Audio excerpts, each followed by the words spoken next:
Hello, everyone. For this discussion, I wanted to share my general thoughts about the findings of these two studies. The first article, entitled "The Teacher's Perceptions, Teacher Supervision and Evaluation," was particularly interesting to read. We talked about the No Child Left Behind Act. It talks about the State Department of Education and school districts, and talks about the reform federally and about trying to improve student performance. And, a lot of times looking at that, I think we may be on the right path of saying, what's a reform for, appraisal systems and teacher appraising systems.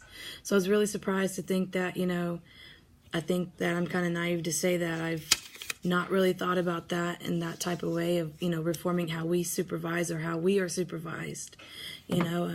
Growing up and, having aunts and uncles that were teachers, it was always, directed, kind of, you were observed. And so, like, reading this, it was really enlightening. One of the things I want to talk about from the first article, it talked about 64% of principals' effectiveness was accounted for one item. To have one item, and that's how it was based. I was kind of surprised by that, and the findings that reinforces how, they're asking questions in regards to teachers and teacher input, and only 41% of the teachers responded to that. So I was kind of, questions in regard to, why was it only a low percent if they were so willing to participate? Was it just the supervisors who were willing to participate, or the teachers? I just kind of wanted to know a little bit more about that, just trying to, read up on the statistics behind everything. So that was really interesting. Going into the second article about school administrators as instructional coaches, one thing I highlighted, it talked about, the teachers reported that a principal's ability to lead the instructional process is limited based on their experience, while others indicated that their administrators are seldom in their classrooms. And, looking about, in my districts or some districts that I've been involved in, we do have some principals that have been teachers for 20 years, and then, they step into that administrator role. And then at the same time, we have, the district requirement of only for teaching for 3 years, and then stepping into that requirement, and then being a principal, and then being a principal under the PDOS, and then going into a T-test. Definitely there is some limitations there, and that is understandable. There are some flaws that are in the design. I think the design of this, and like you pointed out, Dr.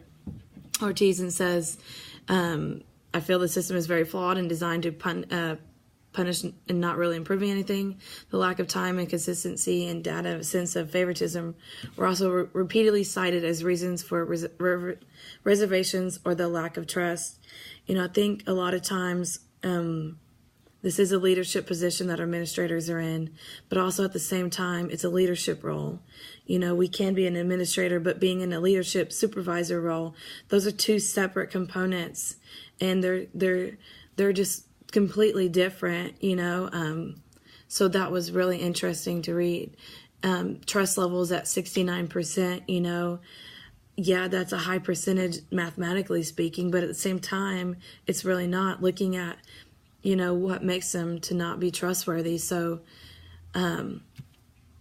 their apparent lack of commitment and consistency to visit classrooms. At the same time, when we started T-Test, my first year we had PDOS, and it was like one walkthrough, one evaluation. Now with T-Test, it's like every teacher has a minimum, the state requirement of 3 minimum walkthroughs and a formal evaluation. Every teacher at our campus has a minimum of 6, 7, 8 walkthroughs, and then their formal evaluation. I think we are extremely lucky in that. So I definitely want to say that, there is a different side to that as well. So I think what skills I would need to work on to prepare a strong instructional leader. I feel like I am strong with commitment and consistency, but at the same time, being able to commit to visiting those classrooms, that's something that I want to do. That's part of the evaluation process. But at the same time, if you are a principal and you only have one assistant principal, that makes it very difficult to allocate those responsibilities to other people when you have to take on the majority. Also, going into a professional administration / supervisor job, I have only been teaching. I will be completing my 3rd year. I do say that, I do have a limited access of experiences besides just teaching a 4th and 3rd grade classroom.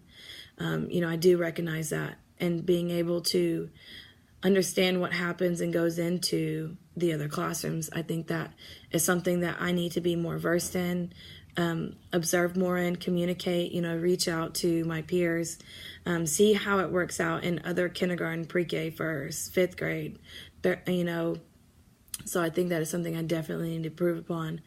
Also, just being a leader in, my classroom and taking what I am now and doing what we're doing and observing our co-teachers, taking that leadership and supervision, and not only just sharing it with the person I'm observing, but also as my team and my team's team, that too, sharing that. So definitely being a leader for myself and other people, I think, and just obtaining more experience, especially with T-TESS. It is quite difficult to absorb in one day, so